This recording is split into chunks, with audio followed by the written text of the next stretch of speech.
Mas dan minta tolong dipinggirkan bisa tidak jadi.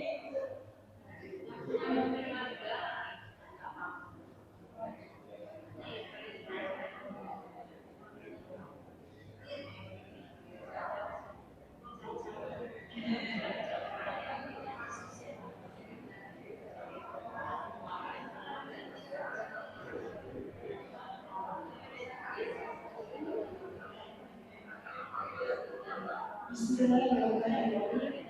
Assalamualaikum warahmatullahi wabarakatuh. Alhamdulillahirabbil alamin.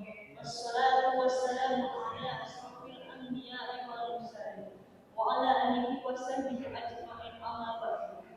Para hadirin yang semoga dirahmati Allah, marilah kita panjatkan puji dan syukur kita kepada Allah Subhanahu wa taala yang telah melimpahkan rahmat-Nya kepada kita semua. Shalawat dan salam semoga senantiasa dilimpahkan kepada junjungan kita Nabi Muhammad SAW.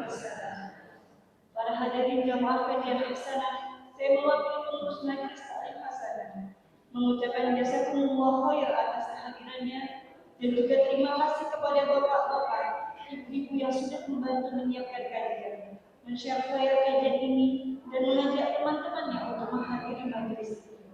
Jazakumullah khair, semoga Allah membalas kebaikan kajian semua. Kita awali kajian hari ini dengan mengucapkan Bismillahirrahmanirrahim. Kita luruskan niat karena Allah. Untuk kajian pagi hari ini kita akan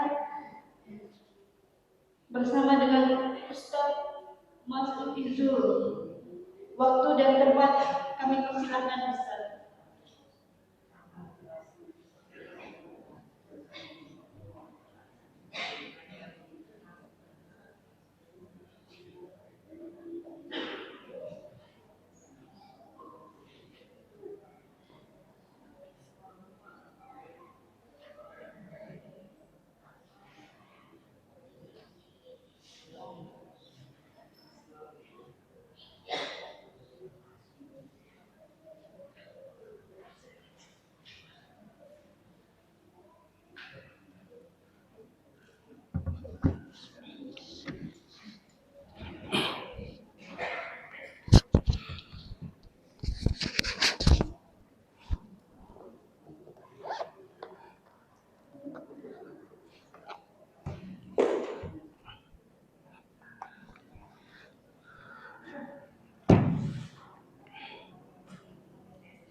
Bismillahirrahmanirrahim. Alhamdulillahirabbil alamin wassalatu wassalamu ala Rasulillah wa ala alihi wa ashabihi wa mawalah wa ba'd. Assalamualaikum warahmatullahi wabarakatuh.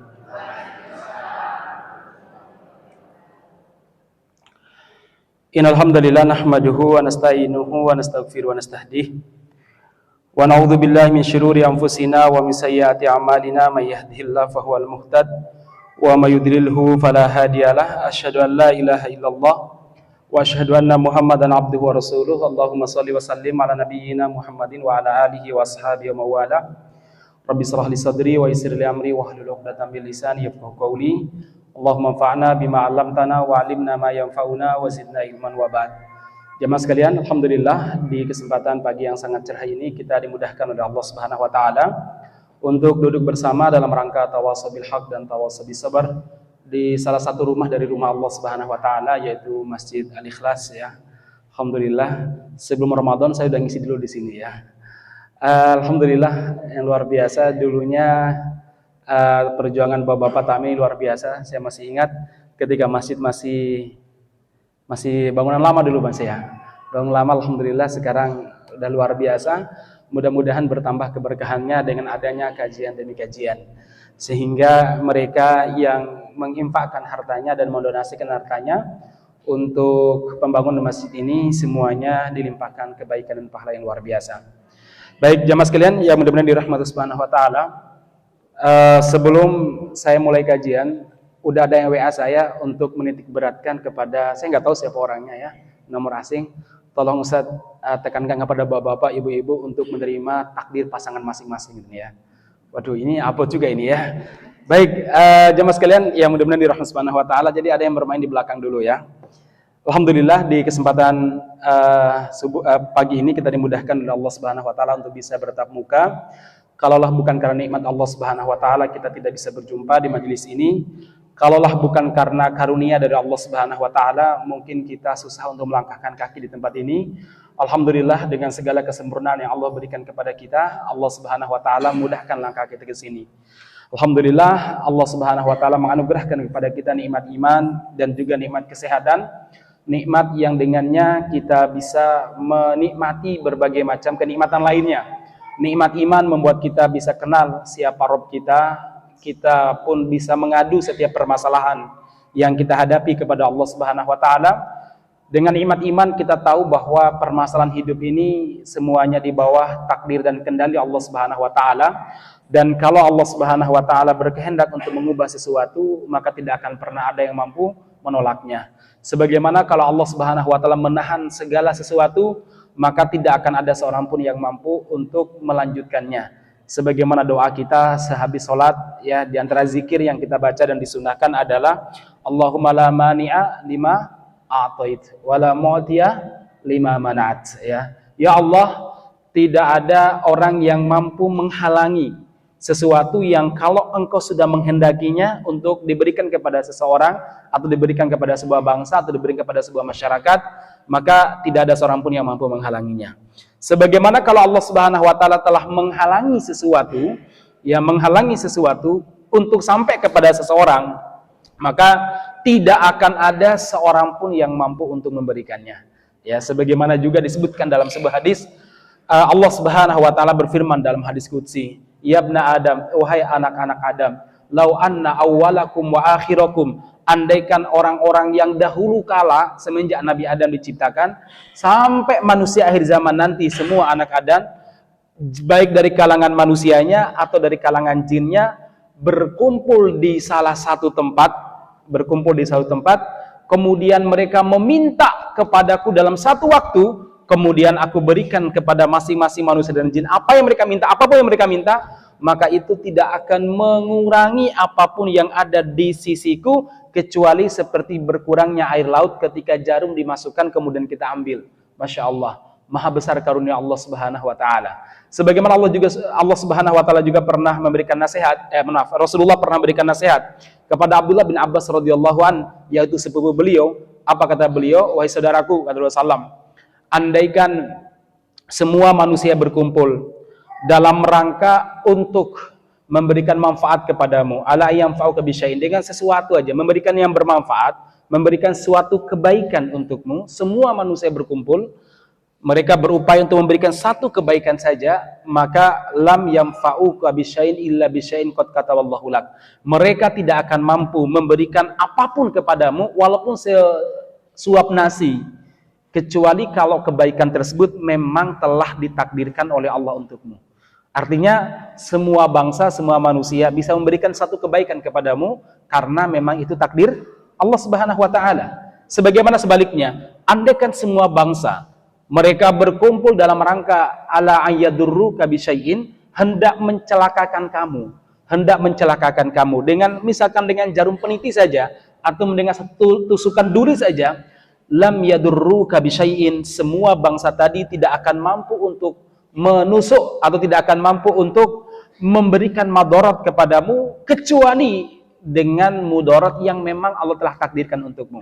Jadi sekali lagi jemaah sekalian, semua kebaikan yang kita dapatkan dan semua keburukan yang menimpa kita, semuanya telah dicatat di Lauhul Mahfuz, rufiatil aqlam, dan semuanya itu tidak akan pernah berubah. Telah dicatat 50.000 tahun sebelum diciptakan langit dan bumi. Apalagi kita lahir, apalagi orang tua kita lahir. Jauh sebelum itu, 50.000 tahun sebelum diciptakan langit dan bumi, semua yang kita lakukan, baik itu berupa manfaat, contoh tadi ya, sesuap nasi, atau seteguk air yang masuk ke dalam perut kita, atau kita menghirup udara segar, satu hirupan, satu hisapan, semuanya itu adalah baik takdir, telah ditakdirkan oleh Allah Subhanahu wa taala.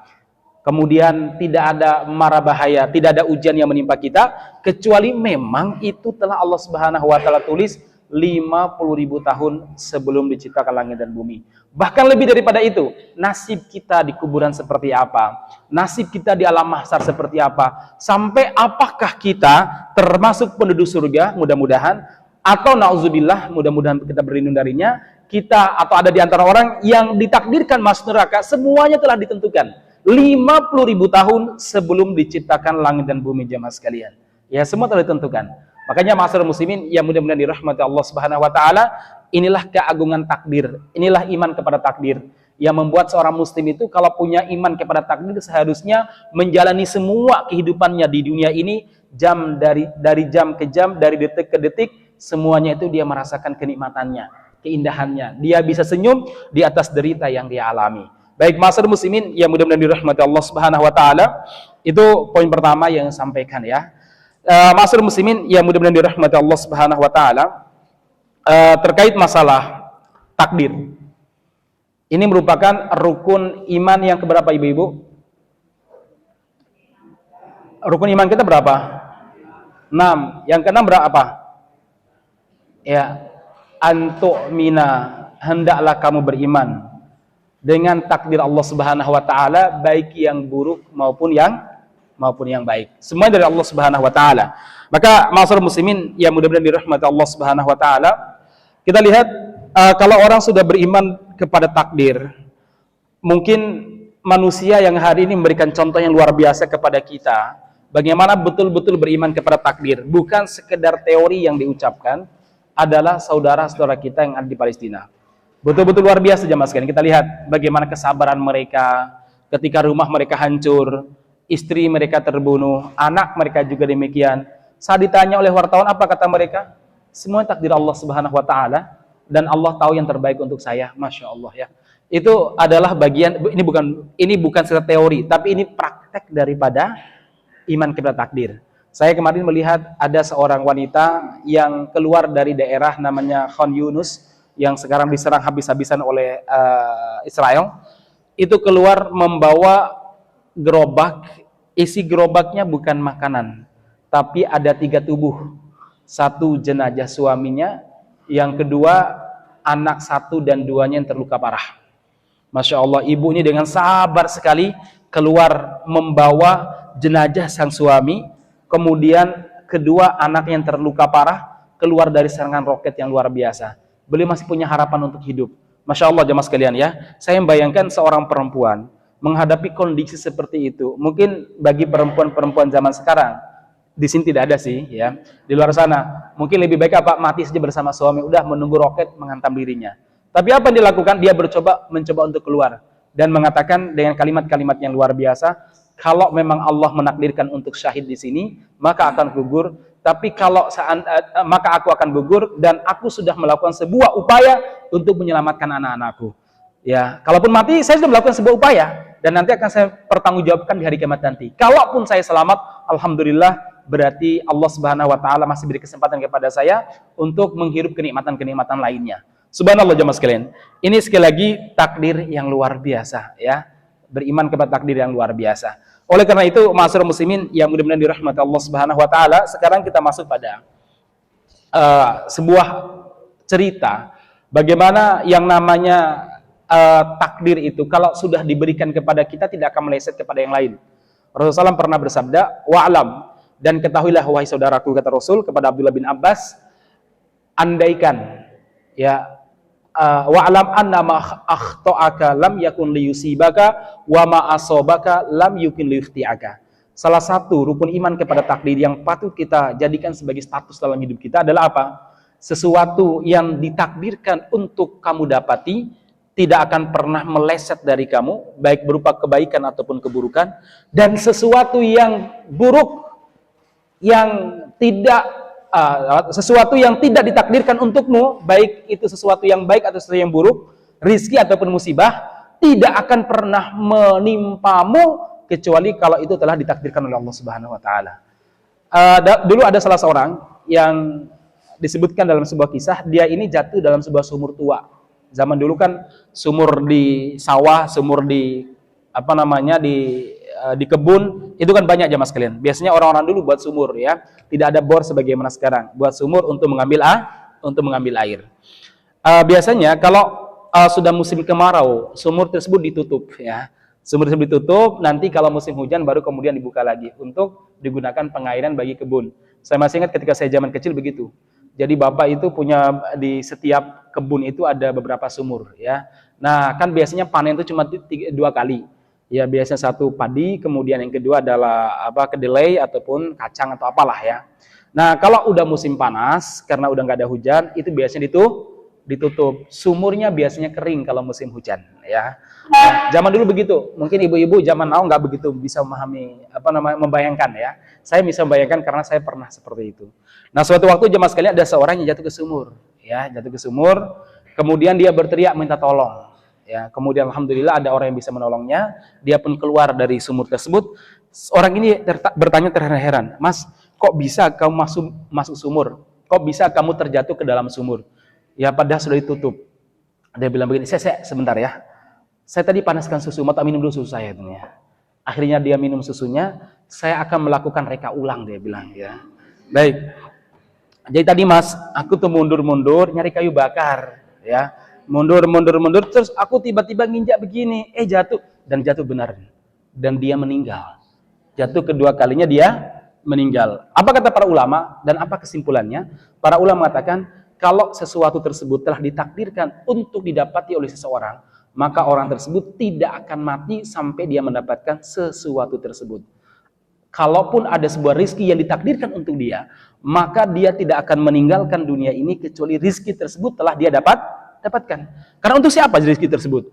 Nggak mungkin kan ditransfer ke saya, karena saya udah punya rezeki sendiri. Demikian juga bapak-bapak, demikian juga ibu-ibu.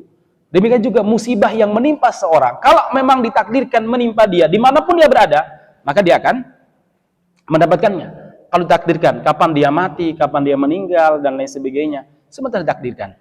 Takdir dia mendapatkan rezeki yang bernama susu, dan dia jatuh. Ternyata jatuh pertama itu rezekinya belum habis. Allah Subhanahu wa taala pun menyelamatkannya lewat perantaraan seorang hamba. Dan ketika dia ditanya bagaimana prosesnya, dia bilang, "Enggak, saya minum dulu susu saya," gitu ya. Dia minum susunya dan dia melakukan reka ulang. Reka ulang yang membuat dia meninggal. Dan memang rezeki sudah habis. Rasulullah telah mengatakan dalam sebuah hadis, apa kata beliau? Innar ruhal amin. Sesungguhnya ar-ruh al-amin, yaitu Jibril alaihissalam, alqa fi ru'i, memberikan wahyu ke dalam, membisik ke dalam dadaku, anna nafsa lan tamuta, bahwasanya seorang jiwa atau seorang manusia tidak akan mati illa kecuali istaufat rizquhu, kecuali rizkinya itu telah habis ya. Kecuali rizkinya apa? Telah habis ya.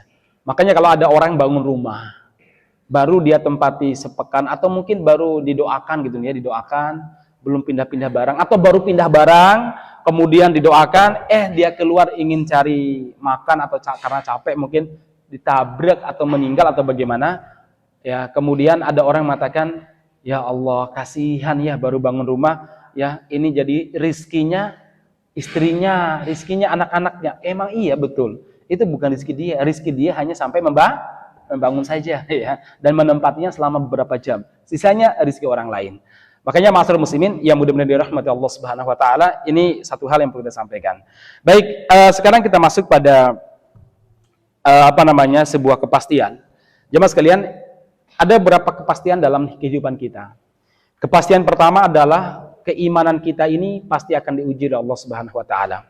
Allah Subhanahu wa taala tidak akan membiarkan seorang manusia berkata saya beriman, berkata saya muslim, berkata saya muslimah, sampai Allah Subhanahu wa taala memberikan ujian kepada muslimah tersebut atau manusia tersebut. Enggak ada ceritanya manusia itu dibiarkan beriman tanpa ujian. Enggak ada. Orang yang terbaik di dunia ini, mereka adalah orang yang terberat ujiannya, ma'asyiral muslimin. Orang yang terbaik dan tertinggi derajatnya di sisi Allah Subhanahu wa taala, justru mereka lah orang yang paling berat ujiannya. Allah Subhanahu wa taala mengingatkan kepastian ini dalam Al-Qur'an. Apa kepastiannya? Allah Subhanahu wa taala berfirman dalam surat Al-Baqarah 214, A'udzubillahi minasyaitonirrajim, bismillahirrahmanirrahim. Am hasibtum an tadkhulul jannata walamma ya'tikum mathalul ladzina khalau Walamma yatikum mathalul ladzina khalau min qablikum massathumul ba'sa'u wad-dharra wa zulzilu hatta yaqula ar-rasulu wal ladzina amanu ma'ahu mata nasrullah ala inna nasrallahi qarib. Mbak Panitia ada terjemahannya enggak? Bisa baca terjemahannya Mbak Panitia? Ayo Bu. Ini kan gak ada mic-nya. Ya udah saya bacain aja. Am hasibtum an tadkhulul jannah? Apakah kalian mengira bahwa kalian akan masuk surga? Bahwa kalian akan masuk surga? Walamma ya'tikum mathalul ladzina khalau min qablikum. Padahal belum datang kepada kalian ujian, fitnah yang datang kepada orang-orang sebelum kalian. Massathumul ba'sa, mereka ditimpa kesusahan yang luar biasa. Kesusahan dalam dakwah sebagaimana Ibrahim alaihissalam, kesusahan dalam kesehatan sebagaimana Ayub alaihissalam, sampai disebutkan seluruh tubuhnya, sekujur tubuhnya terkena penyakit, bahkan banyak keluar nanah dan lain sebagainya. Masya Allah. Ya. Apakah kalian merasa bisa masuk surga? Padahal belum datang kepada kalian ujian, sebagaimana Allah menguji Nabi Muhammad SAW, bukan dari orang jauh, tapi dari siapa? Orang yang sangat dekat. Paman beliau sekaligus besan beliau, Abu Lahab, yang keras permusuhannya sampai Allah abadikan dalam Al-Quran, tabbat yada Abi Lahabin wa tab. Apakah kalian merasa akan begitu gampang masuk surga, sementara kalian belum pernah merasakan ujian dalam rumah tangga sebagaimana Nabi Lut menghadapi istri-istri yang betul-betul rewel dan bawelnya super tinggi? Ya, bukan sekedar itu, mereka menjadi musuh dakwah bagi sang suaminya. Musuh dakwah jemaah sekalian. Dimana kalau suami bepergian, bukannya membawakan tas atau mungkin menyediakan parfum bagi suaminya, tapi dia datang untuk berkata kepada manusia, ayuhan nas, wahai manusia, iki bojoku kalau bahasa saya, ini istri suamiku. Jangan dengarkan omongan dia belagu. Ya, aku paling tahu bagaimana kejelekan-kejelekannya. Masya Allah, saya membayangkan berat banget ya jemaah sekalian. Orang yang seharusnya penjaga amanah, yang seharusnya menjaga kesucian rumah tangga, yang seharusnya menjaga rahasia suami, malah justru dia adalah orang yang pertama kali dan paling semangat dalam menyebar dan mengejek serta menghalang-halangi manusia dari dakwah suaminya. Dan tetap sabar itu Nabi Nuh dan Nabi Lut. Ma'asyiral muslimin yang mudah-mudahan dirahmati Allah Subhanahu wa taala, apakah kalian akan masuk surga sementara kalian gak pernah menghadapi ujian sebagaimana ujiannya Uwais Al-Qarni, ditimpa penyakit yang luar biasa, harus merawat ibunya yang sudah sepuh, kemana-mana harus menggendongnya, dan lain sebagainya. Ma'asyiral muslimin, kemudian wad-dharra, dan berbagai macam kecelakaan menimpa mereka, wazulzilu, mereka digoncangkan. Ya, wazulzilu, digoncangkan. Zulzil apa? Sebagian para ulama tafsir mengatakan dengan berbagai macam cemohan orang-orang di sekitarnya. Betul-betul goncang jamaah sekalian. Hatta yaqular rasul walladzina ma'ah, sampai para nabi yang dikenal dengan kesabarannya dan para sahabat-sahabat mereka yang dikenal sebagai orang-orang baik, mereka mengatakan, mata nasrullah, kapan pertolongan Allah? Ala inna nasrallahi qarib, sesungguhnya pertolongan Allah itu sangat dekat. Ini sebuah kepastian jemaah sekalian. Iman akan diuji. Sebagaimana emas yang murni itu untuk menjadi emas murni, kemudian untuk menjadi perhiasan yang sangat bagus, itu akan ditempa dengan berbagai macam tempaan yang lebih berat daripada besi untuk pagar di depan rumah, ya. Dia akan dibakar, dipukul dan lain sebagainya supaya terbentuk emas yang sangat bagus atau perhiasan sangat indah. Nah, ma'asyiral muslimin yang mudah-mudahan dirahmati Allah Subhanahu wa taala, kepastian ini Allah Subhanahu wa taala sampaikan lagi dan ulangi lagi dalam surat Al-Ankabut ayat 2 sampai 3.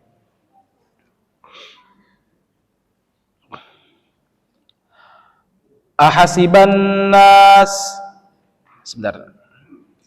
Ahasiban nasu an yutraku an yaqulu amanna wa hum la yuftanun. Walaqad fatanna alladhina min qablihim fala ya'lamannallahu alladhina shadaqu wa la ya'lamannal kadhibin. Silakan Mbak terjemahannya. Al-Ankabut ayat 2 sampai ayat 3. Apakah manusia mengira bahwa mereka akan dibiarkan kemudian dengan mengatakan kami telah beriman dan mereka tidak diuji? Dan sungguh kami telah menguji orang-orang sebelum mereka. Maka Allah pasti mengetahui orang-orang yang benar dan pasti mengetahui orang-orang yang dusta. Baik, barakallahu fiik. Jadi sekali lagi, ahasiban nasu an yutraku an yaqulu amanna wa hum la yuftanun? Apakah manusia akan dibiarkan mengatakan saya mukmin, saya muslimah, saya bercita-cita surga, saya seorang laki-laki kepala rumah tangga, saya akan bercita surga, menggandeng tangan anak-anak dan istri saya untuk bersama-sama ke dalam surga, wa hum la yuftanun, sementara mereka tidak diuji? Enggak, itu menyalahi kaedah, ya. Menyalahi apa? Menyalahi kaedah. Kaedahnya bagaimana? Allah mengatakan di ayat berikutnya, walaqad fatannal ladzina min qablihim. Orang-orang sebelum mereka yang mengucapkan kalimat yang sama, memiliki cita-cita yang sama, telah diuji oleh Allah Subhanahu wa taala, fala ya'lamannallahu alladzina shadaqu wa la ya'lamannal kadhibin. Sehingga Allah bisa memisahkan di hadapan manusia, biar manusia lihat mana orang-orang yang dusta dan mana orang-orang yang jujur. Ma'asyiral muslimin yang mudah-mudahan dirahmati Subhanahu wa taala, ini kepastian yang pertama yang harus kita pahami bersama jamaah sekalian. Yang namanya keimanan itu butuh ujian, ya. Berikutnya jamaah sekalian, poin yang kedua, kepastian yang harus kita yakini dalam diri kita adalah apa? Yakinlah apapun yang terjadi semuanya takdir Allah Subhanahu wa taala. Apapun yang terjadi semuanya takdir Allah Subhanahu wa taala. Karena ini takdir Allah, maka kita dituntut untuk meridhoinya. Meridhoinya. Rasulullah SAW pernah bersabda terkait masalah ini, faman rodiya falahur ridho. Barang siapa yang ridho dengan takdir, maka dia akan mendapatkan ridho dari Allah Subhanahu wa taala. Wa man sakhita falahus sakhtu. Dan barang siapa yang murka, yang tidak menerima, yang merasa terdolimi, maka dia mendapatkan kemurkaan dari Allah Subhanahu wa taala juga, ya. Jadi imbang. Siapa yang menerima takdir, Allah akan memberikan keridhaan kepadanya. Dan siapa yang murka atau yang tidak senang dengan takdir tersebut, maka Allah juga tidak akan senang kepada dia. Ya. Nah, makanya jamaah sekalian, yang mudah-mudahan dirahmati Subhanahu wa taala, prinsip yang harus dimiliki oleh seorang muslim adalah dia harus meyakini apapun yang menimpa kita, baik berupa kebaikan ataupun keburukan, itu pasti takdir Allah dan Allah meminta kepada kita untuk menerimanya.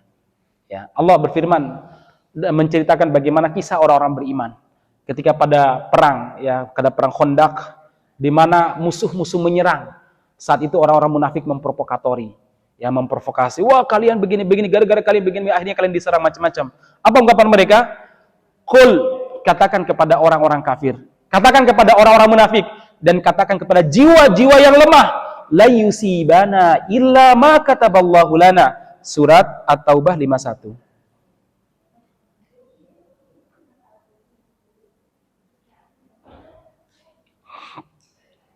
At-Taubah 51.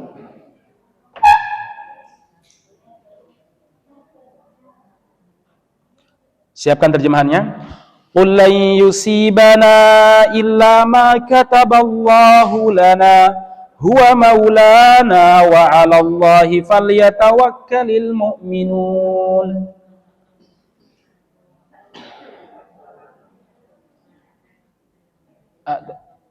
Ada yang terjemahin? Ya, bantu. 51. Sampun?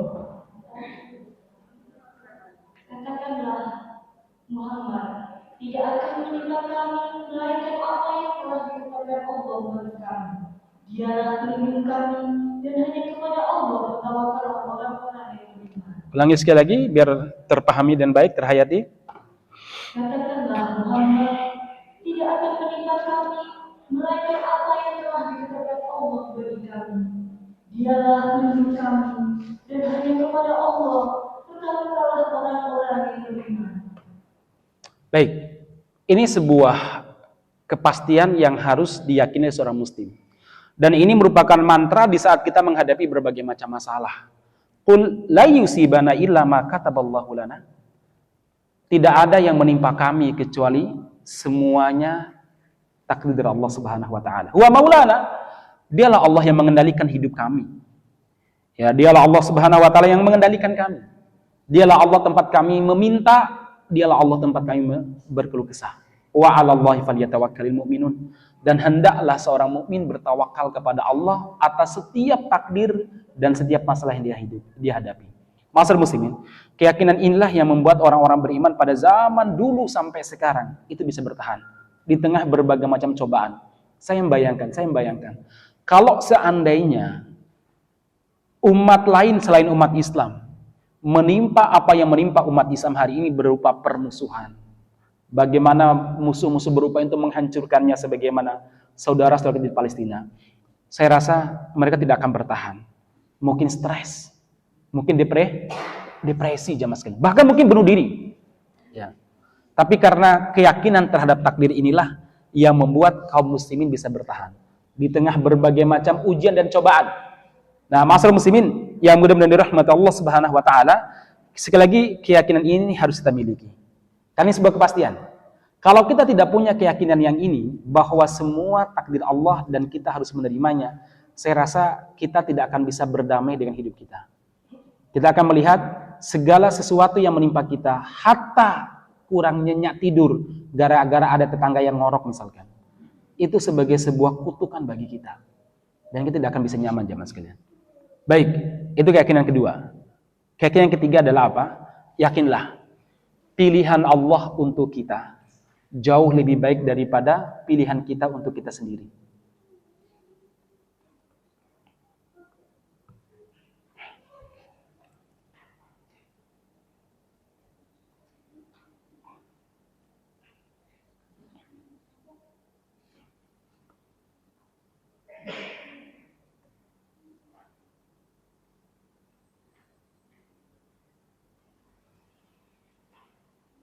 Silakan dibuka surat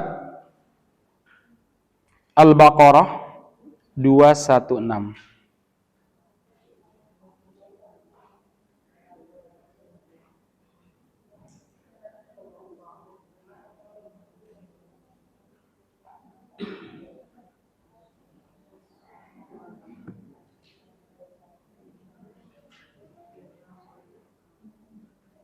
Sudah? Kutiba alaikumul qitalu wa huwa kurhul lakum wa asa an takrahu syai'an wa huwa khairul lakum wa asa an tuhibbu syai'an wa huwa syarrul lakum wallahu ya'lamu wa antum la ta'lamun. Silakan, Pak. Diwajibkan atas kamu berperang, padahal itu tidak menyenangkan bagimu. Tetapi boleh jadi kamu tidak menyenangi sesuatu, padahal itu baik bagimu. Dan boleh jadi kamu menyukai sesuatu, padahal itu tidak baik bagimu. Allah mengetahui sedang kamu tidak mengetahui. Baik, di kalimat yang terakhirnya yaitu apa? Wa asa an takrahu syai'an wa huwa khairul lakum. Boleh jadi kamu membenci sesuatu, justru itu jauh lebih baik bagi kalian. Wa asa an tuhibbu syai'an, dan boleh jadi kalian mencintai sesuatu, ingin mendapatkannya, ternyata luput dari apa yang kita kejar. Kita sudah menginvestasikan waktu kita.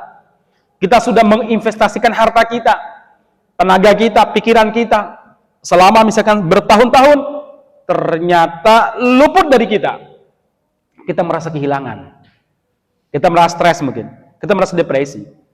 Tapi ketika kita yakin bahwa boleh jadi kamu membenci sesuatu padahal itu baik bagi kamu, dan boleh jadi kamu itu mengejar sesuatu, mencintainya untuk mendapatkannya, padahal itu adalah buruk bagi kamu. Sekali lagi, takdir Allah, pilihan Allah untuk kita lebih baik daripada pilihan kita untuk diri kita sendiri. Kenapa? Allah menegaskan di ayat terakhir, wallahu ya'lamu wa antum ta'lamun wa antum la ta'lamun. Allah tahu mana yang terbaik, sementara kalian tidak tahu. Kita itu paling banternya itu hanya mampu menduga-duga. Dugaanku begini, dugaanku begitu. Padahal sekali lagi perasaan kita ini seringkali menipu, apalagi perasaan kita dipenuhi oleh hawa nafsu, ya. Allah Subhanahu wa taala mengingatkan, iyattabi'una ila dhon. Kalau kita itu menginginkan sesuatu hanya berdasarkan perasaan kita, bukan berdasarkan bimbingan wahyu, maka iyattabi'una illa dhanna fa inna dhanna la yughni minal haqqi syai'a.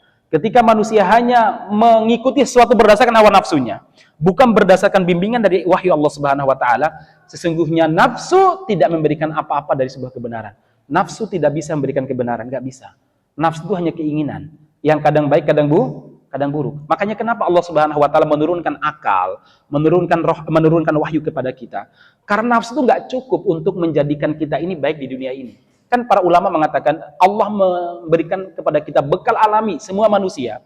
Itu yang pertama satu adalah nafsu. Nafsu ini bekal kita aja Mas kan. Bekal kita untuk menghadapi dan bisa bertahan hidup. Kalau nggak ada nafsu kita nggak bisa bertahan hidup. Kalau nggak ada nafsu kita nggak akan bisa melestarikan kehidupan kita. Kita nggak akan punya anak, nggak punya istri. Kita juga tidak akan membangun bangunan yang baik dan lain sebagainya. Kehidupan menjadi kacau kalau nggak ada nafsu. Cuma nafsu ini tidak cukup karena seringkali nafsu itu membahayakan. Maka apa? Allah Subhanahu wa taala menurunkan kepada kita bekal kedua adalah apa? Akal. Ya. Supaya nafsu kita ini bisa diarahkan oleh akal mana yang baik, mana yang buruk. Cuma permasalahan begini, akal manusia terbatas, apalagi perempuan.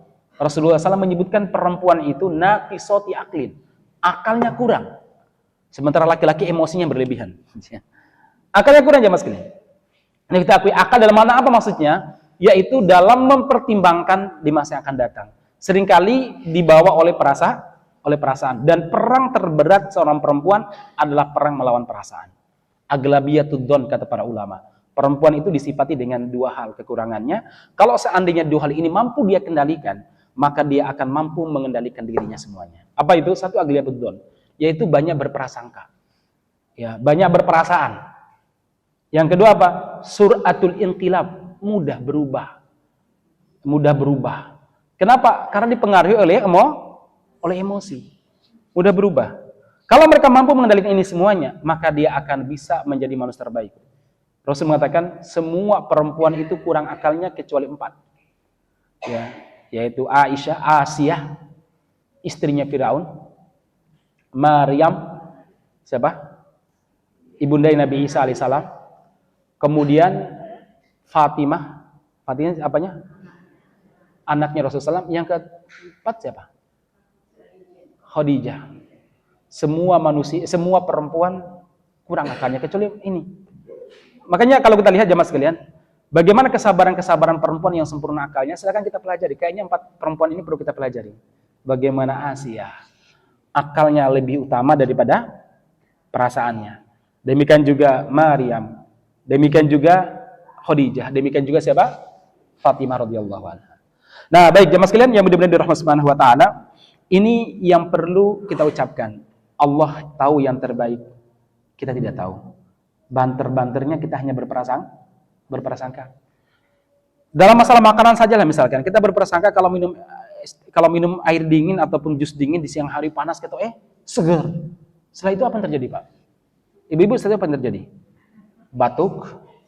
Ya, kemudian suara tidak keluar. Saya masih ingat bulan Agustus itu saya umroh pas musim panas. Wah, saya dalam hati sepertinya harus minum jam-jam dingin terus nih ya, supaya seger. Udah jam-jam dingin di hotel minumnya apa? Sirup ya. Yang terjadi apa? Hari keberapa nggak ada suara sama sekali pada saya pembimbing ya. Waduh, gimana caranya Allah? Saya berdoa terus ya Allah ya. Ini saya harus ngomong terus sementara suara tidak ada. Akhirnya saya minum beberapa obat, alhamdulillah ada suara dikit-dikit ini ya. Nah, kemarin November dan saya akhirnya udahlah, pokoknya tidak boleh jus, tidak boleh air, tidak boleh jam-jam dingin. Pokoknya hangat terus. Alhamdulillah sehat, walaupun sebenarnya secara perasaan kita rugi ya. Nah, mudah-mudahan saya bisa tahan juga nih musim dingin ya. Soalnya nanti habis zuhur saya berangkat nih ya. Maka saya sebenarnya hari ini bingung juga, tak libur kenapa tidak ya? Karena sebenarnya seharusnya besok berangkatnya, ternyata pesawatnya dari Jakartanya sih bermasalah ya, diajukan jam 9 pagi besok ya. Jadi harus nginap di Jakarta dulu.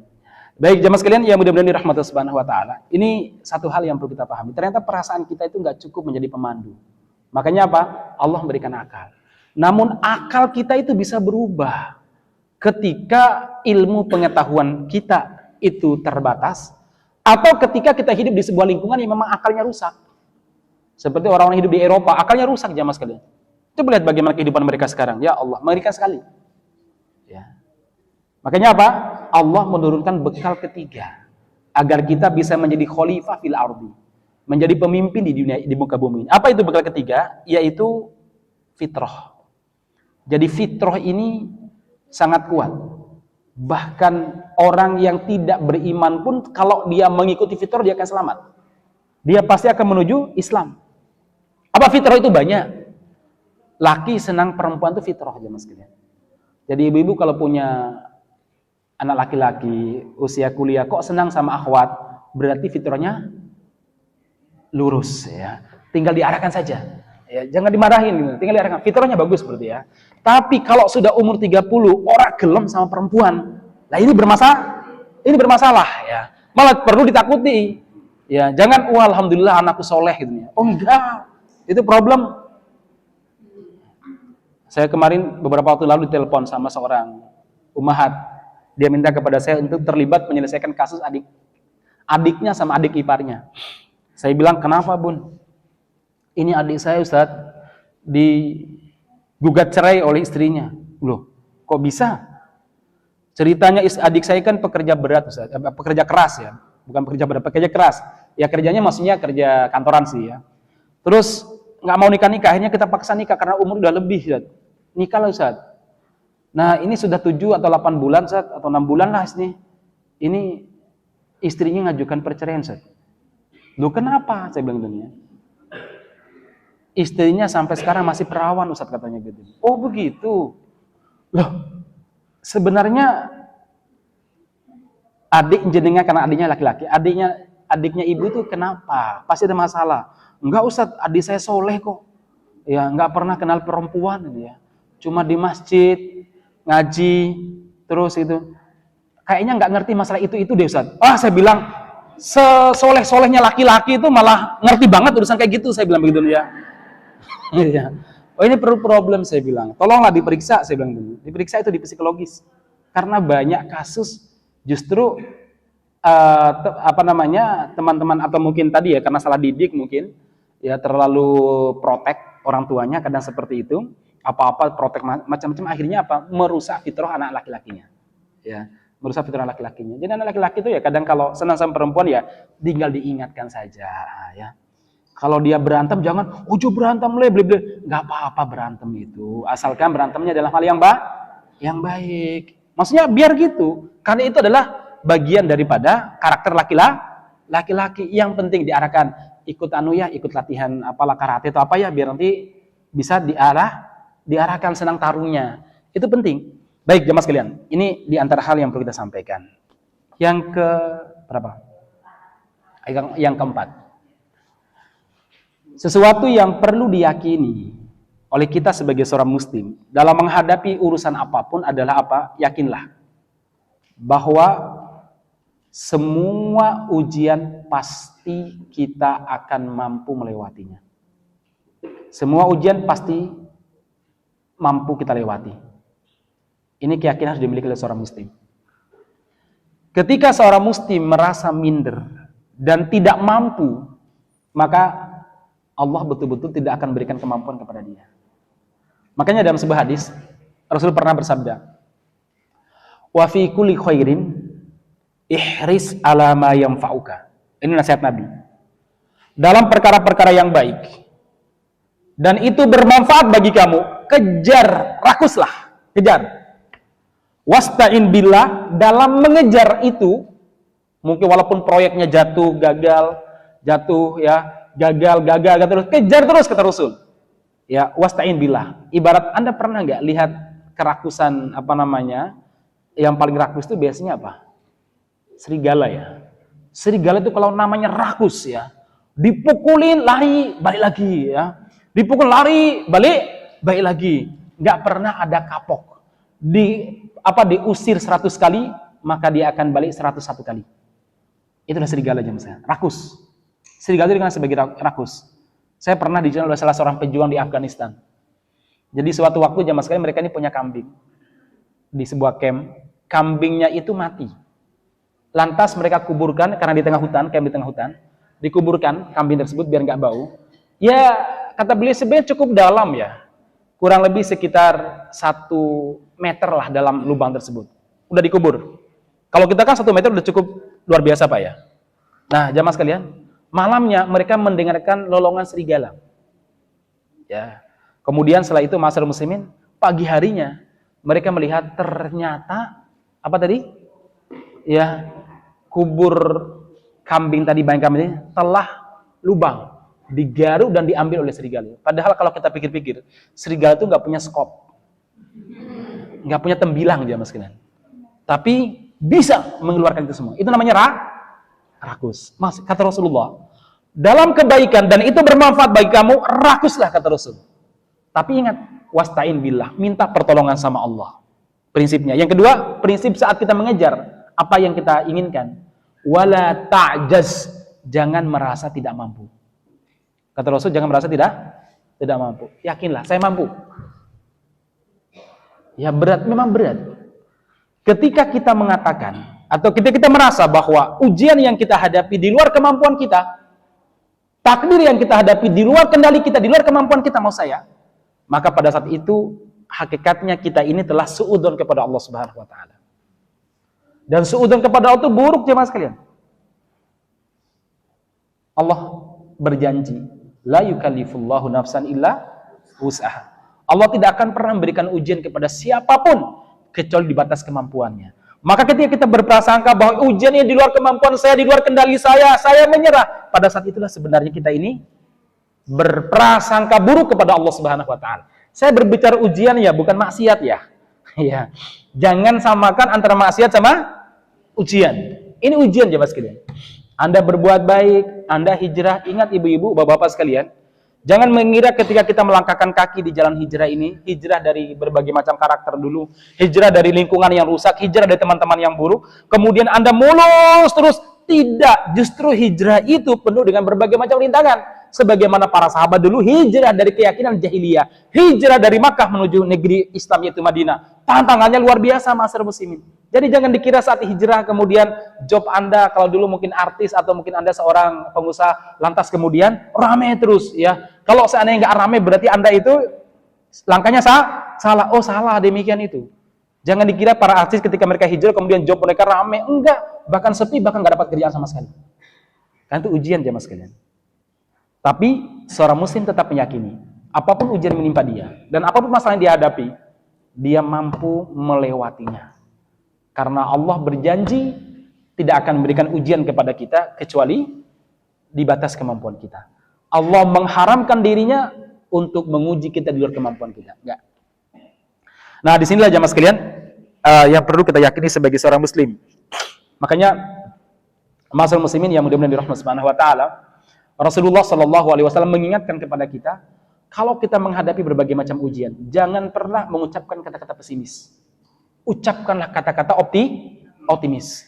Maka kalau kita renungkan semua doa yang dijanjikan, yang diajarkan oleh Nabi saat kita menghadapi berbagai macam ujian, entah sakit, entah kehilangan orang yang kita cintai, entah mungkin urusan harta kita, urusan anak-anak kita, doa-doa yang diajarkan oleh Rasulullah Sallallahu Alaihi Wasallam selalu mengandung kebaikan dan kebaikan.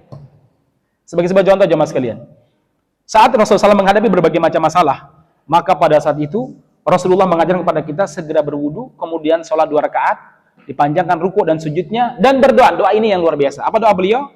Yang disebutkan dalam sebuah riwayat, beliau senantiasa mengucapkan doa yang berbunyi, Allahumma rahmataka arju, ya Allah, rahmatmu lah yang aku harapkan.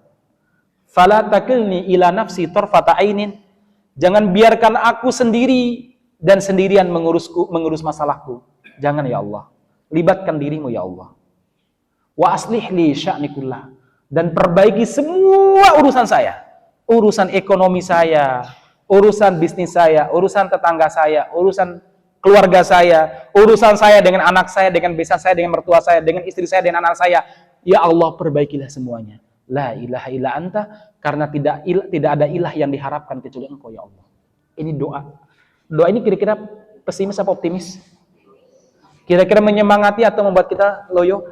Menyemangati jemaah sekalian. Doa yang baik.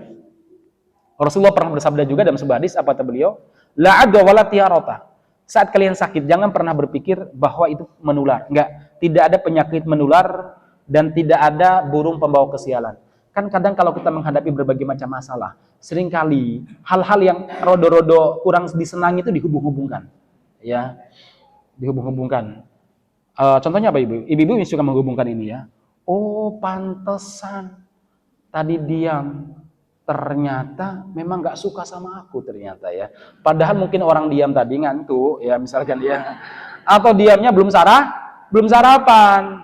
Enggak. Wala adwa wala tiyarata. Tidak ada burung pembawa kesialan atau binatang pembawa kesialan, tidak ada jamaah sekalian. Ya, semua baik takdir. Kemudian Rasul mengatakan, wa inni uhibbul fa'las salihah. Dan saya sangat suka kata-kata yang optimis. Saya sangat suka kata-kata yang menyemangati. Ini yang perlu dilakukan. Allah bersama dengan kita. Kita lihat sepanjang sejarah para sahabat, sejarah para nabi. Kalimat yang keluar dari lisan mereka pasti kata-kata yang menyemangati. Saat Abu Bakar radhiyallahu anhu bersama dengan Rasulullah SAW pada hari kedua atau hari ketiga, hari ketiga. Saat itu para algojo sudah sampai ke Gua Tur dan kaki mereka sudah kelihatan dari dalam. Artinya kalau mereka jongkok, maka mereka akan melihat Rasulullah dan Abu Bakar bersembunyi di dalam Gua Sur. Di mana kalau berhasil membawa Abu Bakar dan Rasulullah dalam keadaan hidup atau mati akan diberi hadiah 100 ekor unta. Saat itu Abu Bakar meneteskan air mata. Nabi pun berbisik, "Ma yubkik?" Abu Bakar, apa yang buat kamu menangis ya Abu Bakar? Jawaban Abu Bakar adalah, apa ya Rasulullah? Lihatlah kalau mereka merunduk sedikit saja, mereka akan melihat kita. Tapi jawaban Nabi luar biasa, menangkan hati Abu Bakar. Dan inilah kalimat-kalimat yang harus dimiliki seorang muslim. Apa kata beliau? La tahzan, innallaha ma'ana. Jangan takut, Allah bersama kita. Kalimat yang optimis ya Mas. Allah bersama dengan kita. Dan ayat lain disebutkan, ya Abu Bakar, ma dhannuka bitsnaini wallahu tsalituhuma. Bagaimana pendapatmu dengan dua orang yang ditemani oleh Allah Subhanahu wa taala? Ya. Akhirnya itu menangkan Abu Bakar. Kalimat yang luar biasa. Baik. Kemudian berikutnya jemaah sekalian, yakinlah Allah pasti terlibat menolong kita. Allah akan menolong kita. Allah berjanji dalam surat Ghafir 51.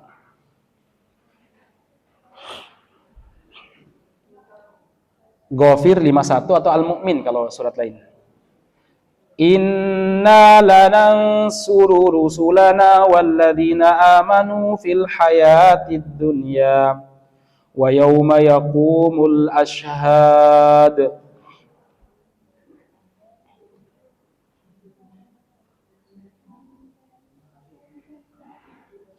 Sesungguhnya kami akan menolong Rasul-Rasul kami dan orang-orang yang beriman dalam kehidupan dunia dan pada hari tampilnya para saksi. Ulangi lagi Mbak, sekali lagi. Sesungguhnya kami akan menolong Rasul-Rasul kami dan orang-orang yang beriman dalam kehidupan dunia dan pada hari tampilnya para saksi. Hari kiamat. Barakallahu fiik. Ini kayak dulu baca puisinya nomor 1. Barakallahu fiik. Ya, baik, jamaah sekalian yang mudah-mudahan dirahmati Subhanahu wa taala. Allah Subhanahu wa taala berjanji dan janji ini Allah bebankan untuk dirinya. Lanansuru rusulana. La, kalau Bapak-bapak lihat ayatnya itu huruf la pertama itu menunjukkan taukid. Lanansuru bukan lanansur tapi lanansuru rusulana. Kami akan menolong rasul-rasul kami walladzina amanu dan orang-orang beriman termasuk kita. Fil hayatid dunya, di kehidupan dunia. Umur kapanpun, apapun masalahnya, dimanapun Anda berada, selama di dunia dan selama di akhirat Allah akan menolong kita. Kan kehidupan cuma dua, dunia sama akhirat jamaah sekalian. Ini janji dari Allah Subhanahu wa taala. Dan Allah tidak pernah ingkar janji, tidak sebagaimana kampanye capres maupun cawapres. Janji benar. Wa man asdaqu minallahi haditsan. Adakah yang lebih jujur ucapannya daripada Allah Subhanahu wa taala? Enggak ada jemaah sekalian. Allah pasti. Ini janji Allah Subhanahu wa taala dan inilah dipahami oleh para nabi. Makanya ketika Nabi Musa alaihissalam dikejar oleh Firaun bersama dengan beliau bersama Firaun pasukan-pasukan yang terlatih dengan senjata terlengkap. Pada saat itu Musa bersama dengan Bani Israel Bani Israel yang bersama Musa itu bukan tentara, ibu-ibu, bapak-bapak, tetapi masyarakat. Ada nenek-nenek, ada aki-aki, ada yang asam lambung, ada yang asam urat. Ya, mungkin begitu ya. Kemudian ada di antara mereka yang menyusui, ada yang disusui, ada yang kakinya lancar lari, tapi ada yang jalan terbongkok-bongkok. Saya bayangkan bagaimana Nabi Musa membawa satu bangsa untuk diselamatkan dari pasukan yang mengejar mereka itu. Ya, alhamdulillah dulu nggak ada rudal. Ya, Nabi Musa terus membawa dengan penuh keyakinan akan ada solusi. Tanpa peta, tanpa GPS. Berangkat beliau jemaah sekalian. Saya bayangkan, ya Allah, berat juga ya.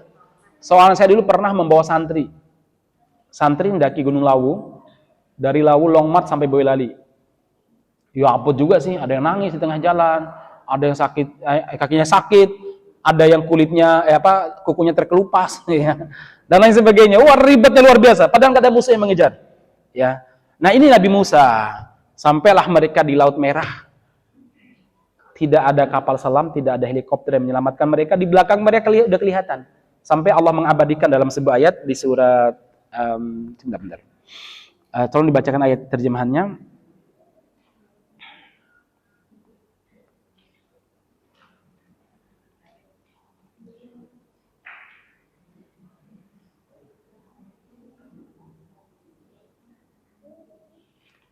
Asy-Syu'ara ayat 6162. Asy-Syu'ara 6162. Falamma tara al-jam'ani qala ashabu Musa inna lamudrakun. Qala kalla inna ma'iya rabbi sayahdin. Silakan. Ketika kedua golongan itu saling melihat, berkatalah pengikut-pengikut Musa, kita benar-benar akan tersusul. Ya Musa menjawab, sekali-kali tidak akan tersusul. Sesungguhnya Tuhanku bersamaku, Dia akan memberi petunjuk kepadaku. Baik, Masya Allah, luar biasa ya. Anda bayangkan, falamma tara al-jam'ani, dua kelompok ini sudah saling melihat. Yang mengejar Firaun sudah melihat yang dikejar. Siapa? Musa beserta kaumnya. Udah kelihatan. Karena padang pasir. Yang dikejar udah melihat yang mengejar. Anda bayangkan kepanikan yang dihadapi oleh masyarakat Bani Israel pada saat itu. Apalagi ada emak-emaknya. Nggak kelihatannya udah ribet. Apalagi kalau kelihatan. Kan ibu-ibu kan begitu. Masalah belum muncul sudah ributnya luar biasa. Apalagi kalau sudah ada masalahnya. Ini sudah nampak jamaah sekalian. Wah, beli diprotes, bla bla, wahai Musa, bisa kita selamat, wahai Musa, inna lamudrakun. Kita akan ditangkap, kita akan dipenjara, kita akan dibunuh. Lamudrakun itu begitu maksudnya. Ya. Jadi sudah berbagai macam bayangan mengerikan sudah tergambar dalam pikiran mereka. Oh, kita akan begini. Tapi sekali lagi Nabi Musa orang yang beriman. Nabi Musa seorang nabi yang dekat dengan Allah Subhanahu wa taala, tidak terbawa dengan emosi seperti itu. Dengan penuh keyakinan beliau mengatakan, kalla. Enggak, kita tidak akan tersusul. Ini prinsip seorang muslim. Wah, kita tidak akan bisa. Enggak, kita bisa. Inna ma'iya rabbi. Ini menunjukkan kedekatan beliau dengan Allah.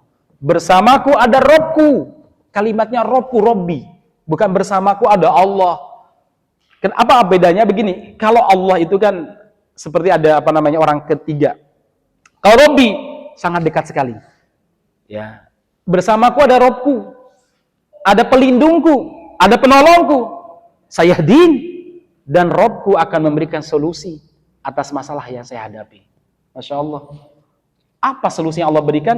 Ayat berikutnya, anidrib bi'asakal bahra. Wahai Musa, pukulkan tongkatmu ke laut. Famfalaqa fakana kullu firqin kattaudil azim. Dipukulkan tongkat ke laut, kemudian apa? Lautan itu berubah seperti dua dinding yang sangat tinggi sekali, ya. Nah, masyarakat muslimin, mau saya begini, seorang muslim itu ketika dia punya masalah, yakinlah Allah pasti akan menolong. Semakin tinggi dan semakin kuat keyakinan kita, maka pertolongan Allah semakin dekat dengan kita. Tapi sebaliknya, kalau kita masih ragu-ragu, jauh jemaah sekalian. Lihatlah bagaimana Musa itu betul-betul kuatnya keyakinan. Enggak, Allah bersamaku. Padahal kalau dipikir-pikir secara logika, mau menyelamatkan diri kemana saat itu? Di depan ada laut, nggak ada kapal. Samping kiri kanan hanya padang pasir. Kemudian bibir pantai yang tidak tahu kemana arahnya. Di belakang ada pasukan. Secara logika manusia, tidak ada yang bisa menyelamatkannya.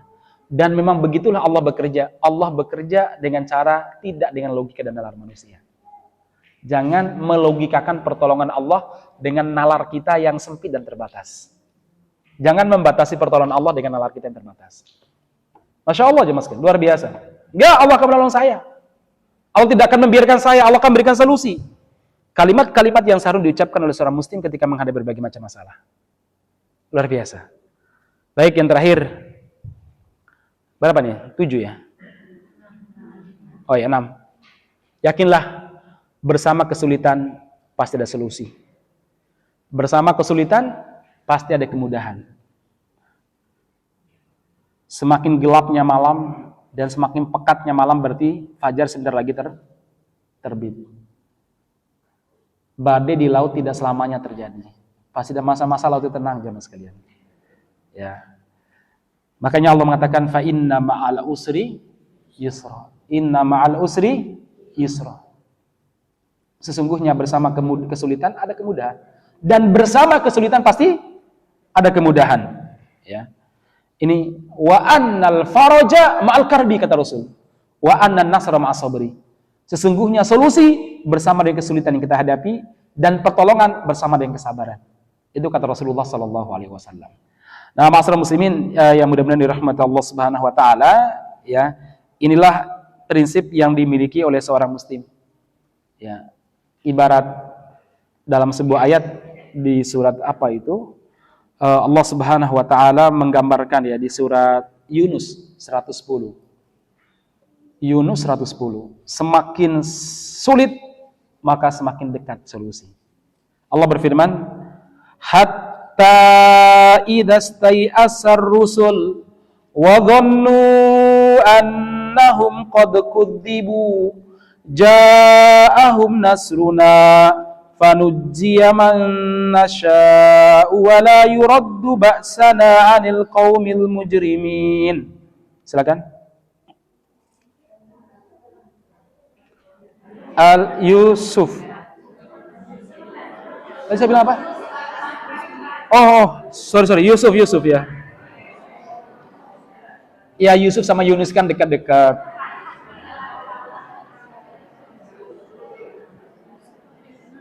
Sebagaimana CGI dengan SGIE itu sama mirip.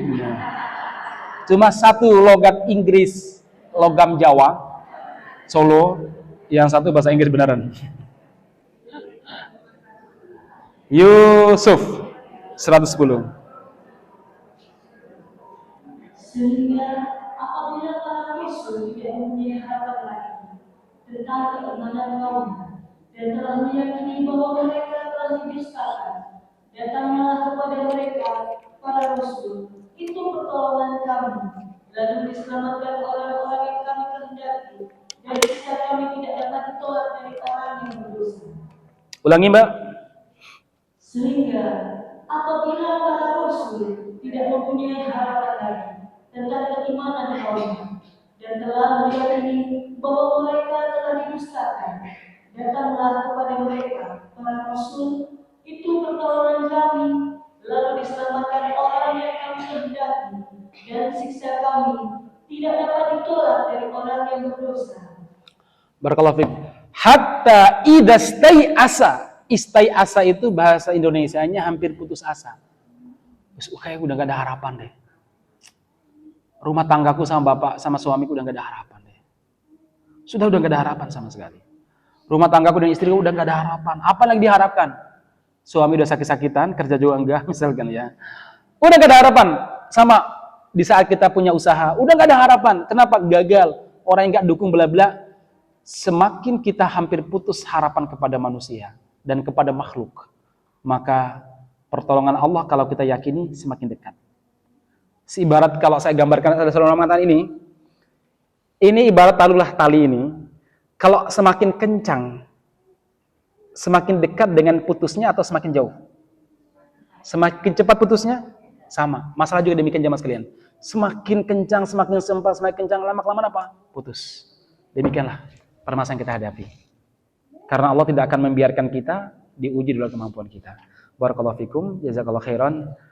Mohon maaf kalau ada hal yang kurang berkenan. Saya undur diri, mohon maaf ada pertanyaan. Karena saya harus mampir, kamu pengapunten aja Pak. Saya ada acara jam 9 di Sukoharjo soalnya. Ya, demikian, jazakallahu khairan. Assalamualaikum warahmatullahi wabarakatuh. Dan mohon doanya nanti saya berangkat, mudah-mudahan bisa balik ke tanah air dalam keadaan sehat dan selamat insyaallah. Alhamdulillah. Demikian kajian pada Ya, siap. semoga ilmu yang disampaikan bermanfaat untuk kita semua. Untuk kajian yang pertama, insyaallah kita bersama Ustaz Indro. Mari kita tutup materi ini dengan doa kafaratul majlis. Subhanallah.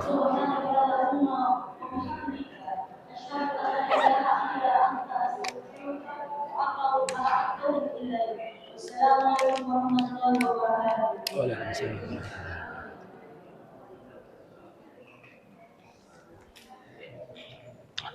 Ngapunten je Pak, insyaallah ini waktu saya kesini lagi insyaallah. Soalnya Berubah takdir itu loh yang sulit. oh iya siap insyaallah. Iya. Ahlan. Sehat ya? Enggak Pak.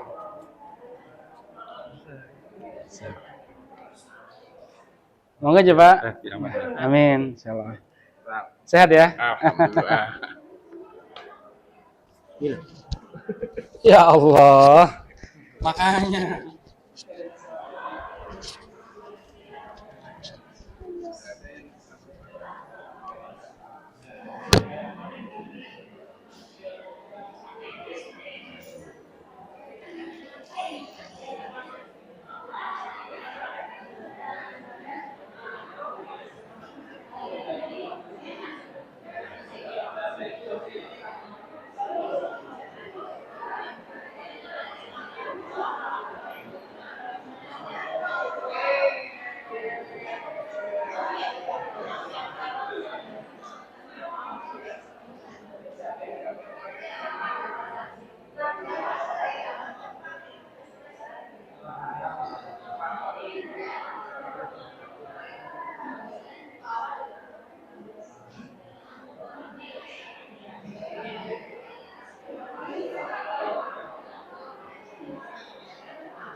Terus sing digoleki ndek mik iki ya.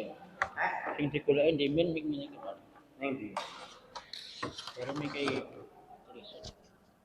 Matine piye?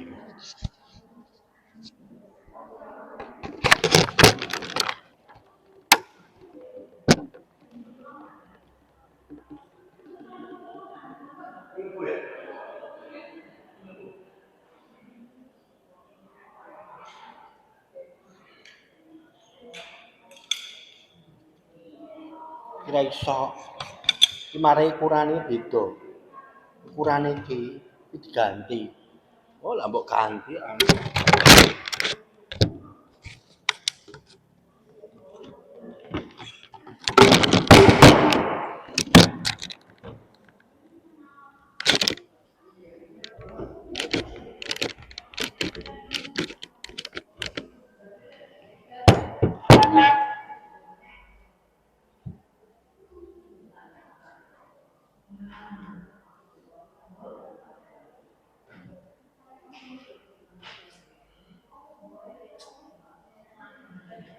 Ya kuwi kecekel. Lagi makane piye iki kita muap sian.